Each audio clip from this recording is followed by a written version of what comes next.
Warm-up is done. Pre-workout has been drank. Build-up sets are complete. We got a 4x3 at RPE 7 today. I'm not going to waste my time filming any of that pre-shit. You guys have seen enough of that. We're just going to bench and get after it today.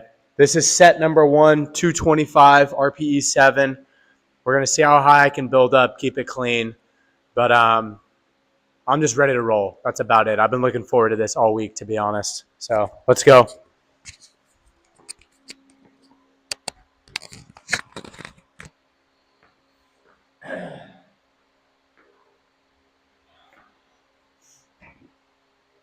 Working my way down the chain here. We're going to go hands. Lock them in. Shoulders. Hips. Feet. Deep breath. Showtime.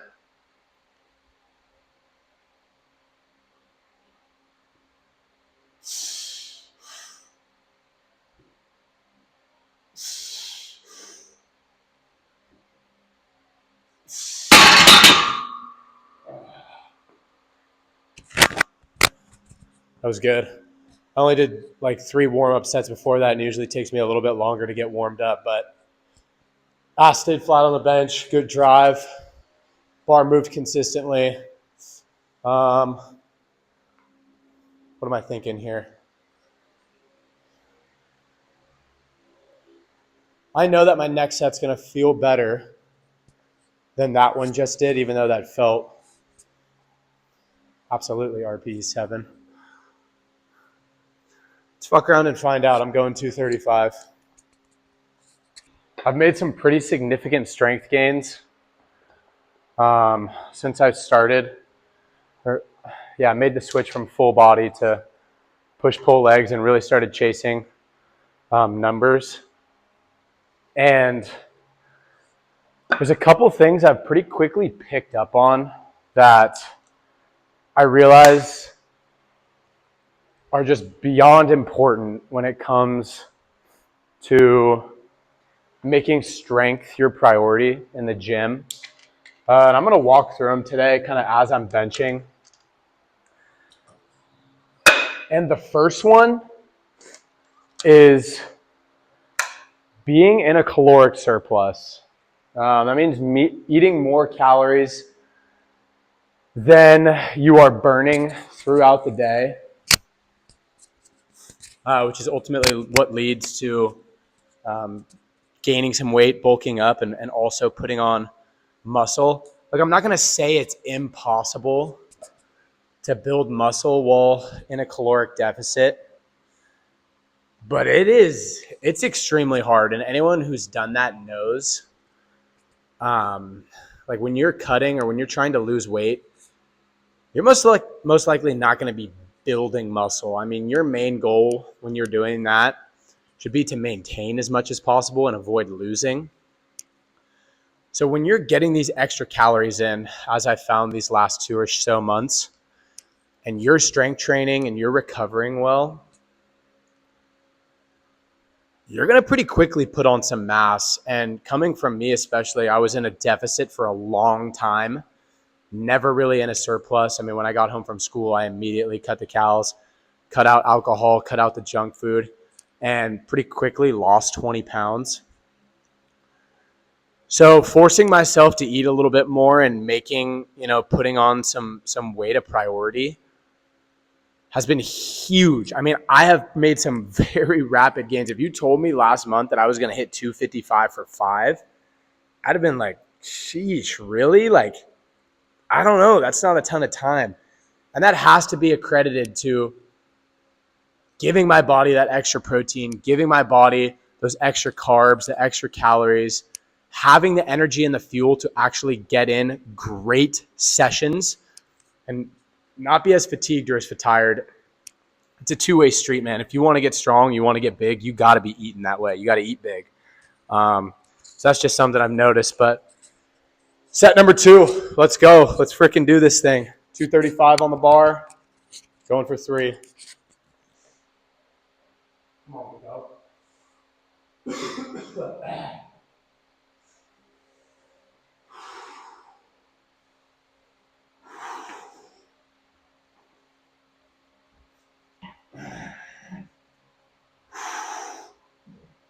Hands. Check. Back. Hips. Check. Feet.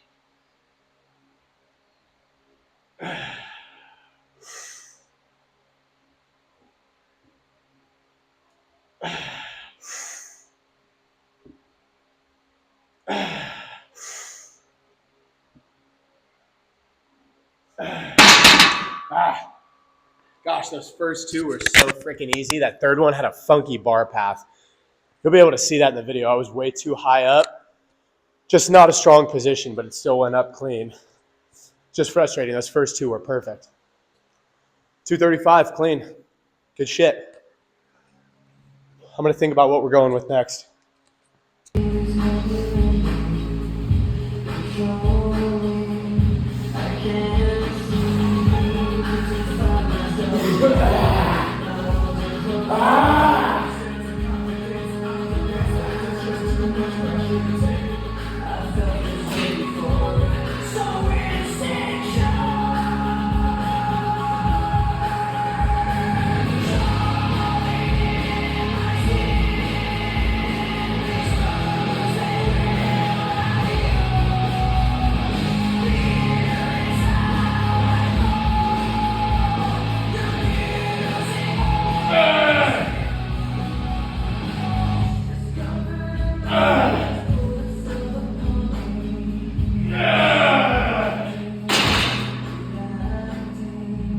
All right.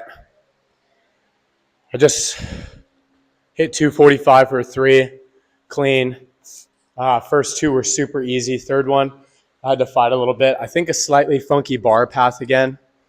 We'll keep working on it, though. That's what these lower RPE weeks are for. 245 is a good weight to touch today, and honestly, it felt really good. I'm just really, if you want to move big weight, you got to touch big weight.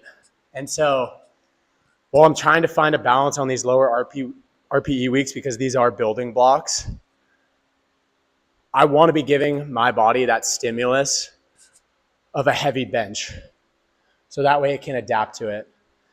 You know, if this shit's too easy, it's not going to move the needle. So I need to find a balance of RPE 7 could go heavier, but my body's still getting that, hey, we're trying to bench heavy and make progress.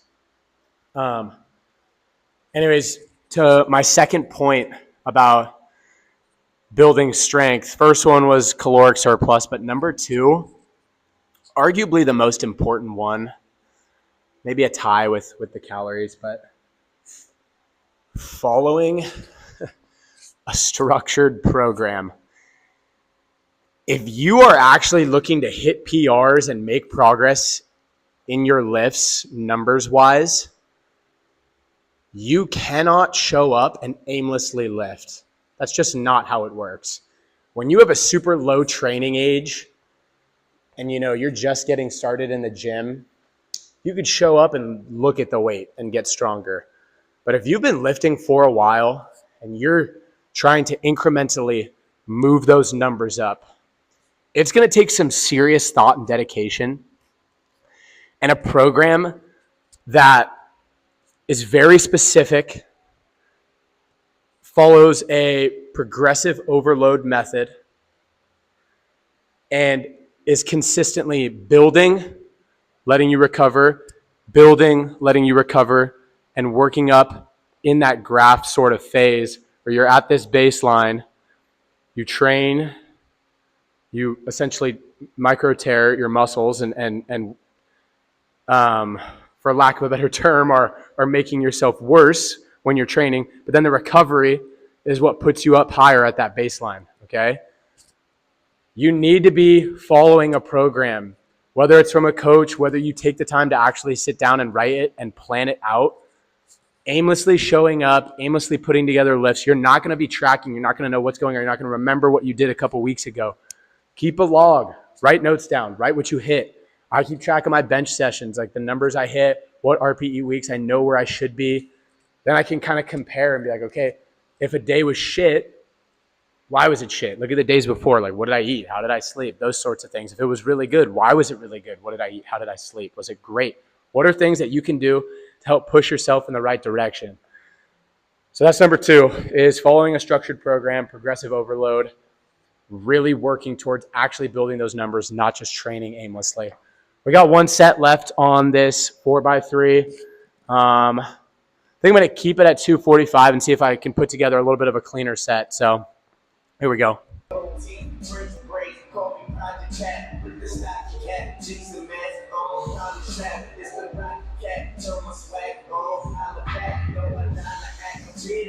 Tell us I did it, cause they hating on my Twitter, cause we made it when we did it. Made it cause they didn't. My mama always told me, keep your mind on your money, boy, you better pay attention. Ride with the pretty nigga, movie, no chauffeur. Pink looking like a drip, this movie, no toaster. The game full of toasters. I'm on them like toasters, wake them up like I told you. Just having me the feeling like hell, me to my idol.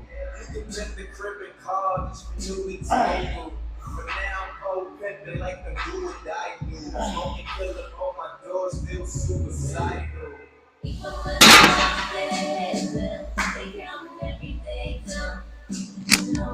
Light work. The 3 sets today went 225, 235, 245, 245. Last set was definitely the cleanest. Felt like I was fully warmed up. To continue the saga of my 3 core components to build strength fast. The last one is, keep in mind, guys, like these aren't like hacks or like some shit that's like being hidden. This is just like the details that matter, that if you put an emphasis on, that a lot of people sleep on, can just provide huge returns. So the third one is elite recovery. And I mean recovery in 2 fashions. Fashions number 1, in between sets and during the lift, okay? If you want to be moving heavy weight, you want to perform at a high level, it shouldn't be how fast can I crank these sets out, okay?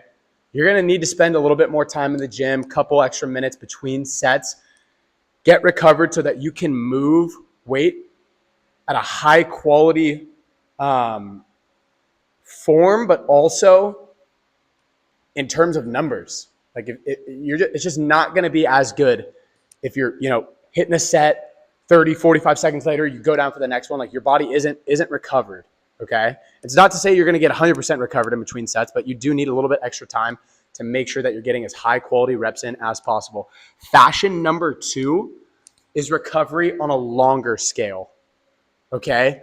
So not just 24 to 48 hours, getting that sleep, getting those calories in and that protein in, but also for me, every 6 to 8 weeks, that deload week. And look, people are going to argue on social media, coaches, trainers, lifters, whatever, all the time about deload week being unnecessary. And in some senses, yeah, it is, but also it totally depends on what you're training for.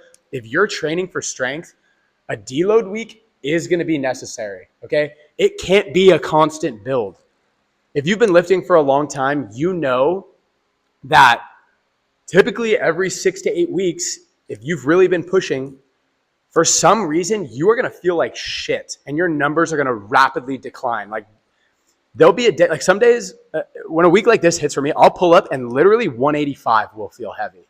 Obviously, I'll be able to bench more than that, but like you'll know internally. And that's when you kind of need to assess and be like, okay, is this other factors? Did I have a terrible night's sleep? Have I not been eating well? Or did I do those things right? And this is my body sending a signal, hey, I need more recovery than just the 24 to 48 hours. I need you to step back for a week. Let me fully heal. Let me rebuild those muscle fibers. Let me reset. And then we can come back and you'll be stronger, okay? Time and time again, I take this deload, or as I like to call it, a reload week, and I come back and somehow literally hit more. Like that's what happened with the 255 for 5. The week before that, if you told me again, I would have been like, there's no way. I don't feel that right now. Gave myself that week and I stuck to it. And it's not that I'm not benching. It's that I'm dropping that RPE. So for example, on this program, what it looks like, I'll give you an example of the first 5 weeks. Week 1, RPE 6, 2 days of benching. Week 2, RPE 7, 2 days of benching. Week 3, RPE 8. Week 4, RPE 5. That's your deload week. Week 5, RPE 9. That's when you're going for your heaviest lifts. So that's what I mean when I say recovery in those 2 fashions. On the smaller scale, in your lifts. On the medium scale, 24 to 48 hours, getting those calories, getting the protein, getting the sleep, resting. And then on the larger scale, every, whatever it's going to be, 4, 6, 8, maybe it's longer for you, weeks, doing that reload, taking a step back, still lifting, but just at a much less fatiguing and pushing yourself, so to speak, rate. Great session today, you guys. Thanks for tuning in. It's kind of crazy. I was like looking forward to not only benching all week, but like filming this video. I'm having a fun time doing it. If there's anything you guys specifically want to see, drop a comment or shoot me a message. Just trying to document the journey. Want to make this as useful as possible. Today it is September 25th. I like where I'm at. I'm comfortable with where I'm at. 3 bagels is in the cards, guys. Still is. And I'm excited to see how it goes. Cheers.